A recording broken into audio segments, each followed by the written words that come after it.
আজকে আমরা যাচ্ছি আমাদের নতুন যে ভাড়া করা শেড নিয়েছি গরুর ফার্মের জন্য, সেই শেডে যাচ্ছি। গ্রাম থেকে দুইজন লোক আসছে, তাদের নিয়ে যাচ্ছি আমাদের সেই শেডে। আপনাদের এতদিন যারা অপেক্ষায় ছিলেন আমার গরুর শেড দেখার জন্য এবং আমার রেজাল্ট দেখার জন্য, তো আমি নতুন করে যাত্রা শুরু করতে যাচ্ছি। আপনারা আমার জন্য দোয়া করবেন। দেখছো গরু দেখছো?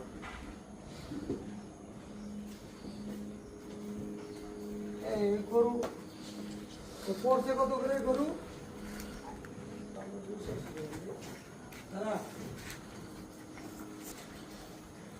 হ্যাঁ লুজ আছে না? ও চাবো তাই যাও। হ্যাঁ হ্যাঁ হ্যাঁ এই দে লুজ লুজ লুজ কেমন? হ্যাঁ না লুজ আছে বলে আমরা লুজ আছে না? হ্যাঁ আর বড় হ্যাঁ আচ্ছা আমার পতিরিতে কারেন্টের লাইন কত দূর কি করছে? কারেন্টের লাইন ভাইরা, আমরা আমাদের শেডের যে শেডটা ভাড়া নিয়েছি এই শেডটা একটু দেখেন। ও এটার অনেক কাজ বাকি আছে, টুকটাক কাজ বাকি আছে। যে কাজগুলো বাকি আছে তা আমরা অলরেডি চলে আসছি আমাদের লোকজন নিয়ে।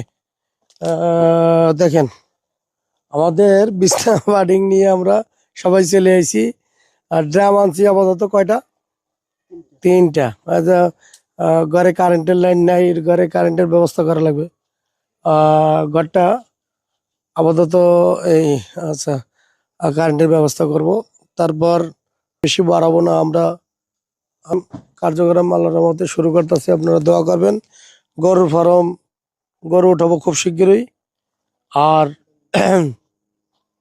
আমাদের ফার্মে অনেক জারা বসার কাজ আছে, যেহেতু ও এখানে না কাজ করলে তো আর যারা বসার কাজ এগুলো তো করা সম্ভব না। এখানে থাকা লাগবে, থাকেই করা লাগবে। তো ভিডিও বেশি বাড়াবো না। সেট আল্লাহর রহমতে আগামী 2-3 দিনের ভিতরে আমরা রেডি করে ফেলাবো। আর এরপরে মাল যেগুলো লাগবে খ্যাটটা রাখার জন্য, এটার জন্য একটা জায়গা রাখা লাগবে। খ্যাট যে আমি আনবো, আনার পরে এটা রাখার তো ব্যবস্থা করা লাগবে। অন্ধকারের ভিতরে আমরি তেমন একটা দেওয়া যায় না। এর ভিতরে পানির লাইন টাইন যা আছে, কাল পানির লাইন কিন্তু এটাও পানির লাইন। আচ্ছা এই সাইডে তো পানির লাইন আছে, কিন্তু এতে পানি দেওয়া যাবে। আচ্ছা এই ড্রেন কিন্তু বড় ড্রেন। এই যে খেয়াল করে এদিকে আসো, দেখাই দিই তোমাকে। কালকে এই ড্রেনের যে পাইপটা গেছে না, এই যে গোবরটা আসবে বা ময়লাটা আসবে, এর কিন্তু পাইপ আছে। এই পাইপটা সুন্দর মতো ক্লিয়ার আছে কিনা এটি কিন্তু দেখা লাগবে। এই ড্রেনের লাইনটা কোথায় গেছে, কোন পর্যন্ত গেছে, এবং এই যে পাইপটা এটা কোন পর্যন্ত গেছে। আমার এই লাইনটা পুরো ক্লিয়ার করলে এইখান থেকে কিন্তু একটা পাইপ কিন্তু ইয়া পর্যন্ত আসবে। আবার এই পাইপটা এইখান থেকে এই পাইপটা কোথায় গেছে, এটি কিন্তু ওই যে বাইরে গেছে। দেখে একটু দেখে আসি। এই বাইশের গোবর পরিষ্কার করার এবং এই গোবরটা বাইরে যাওয়ার যদি লাইন যদি না থাকে, তখন কিন্তু বিশাল একটা এই লাইন না, লাইনটা পাইপের লাইনটা যাইছে এই জায়গা থেকে আইছে না?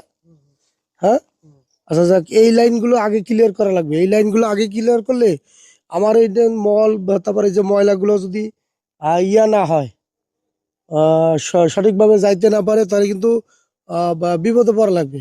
যাই হোক, আমি এই লাইনগুলো আগে ক্লিয়ার করা লাগবে। তারপরে সেটা যারা পোষা কইরে এই ইসের যা ময়লা সালা যা আছে সব ক্লিয়ার করে তারপরে নেট আনছি না, ওই যে ইয়া নেটগুলা, ওই নেটটা ধীরে ধীরে এই নেটটা সুন্দর মতো মশারির মতো লেগে পুরো লাগাই দেওয়া লাগবে।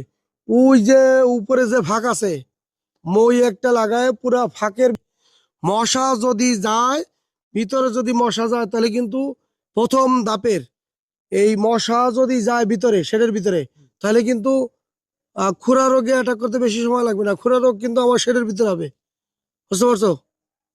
তো আমার গ্রামের থেকে এই দুই বাইরে নিয়ে এসেছি আমার আত্মীয় স্বজন।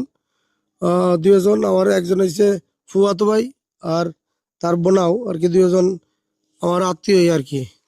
তা নিজের এলাকা থেকে নিয়ে আসতেছি সব লোক, যতগুলো মানে প্রজেক্ট বড় হবে, ফার্ম বড় হবে, সব গ্রাম থেকে নিয়ে আসবো লোক। গ্রামের এলাকার লোকের সবার কাজের ব্যবস্থা করে দেবো। দেখি কত লোকের রিজিকের ব্যবস্থা করা যায় আমার মাধ্যমে। যারা খামারি তারা তো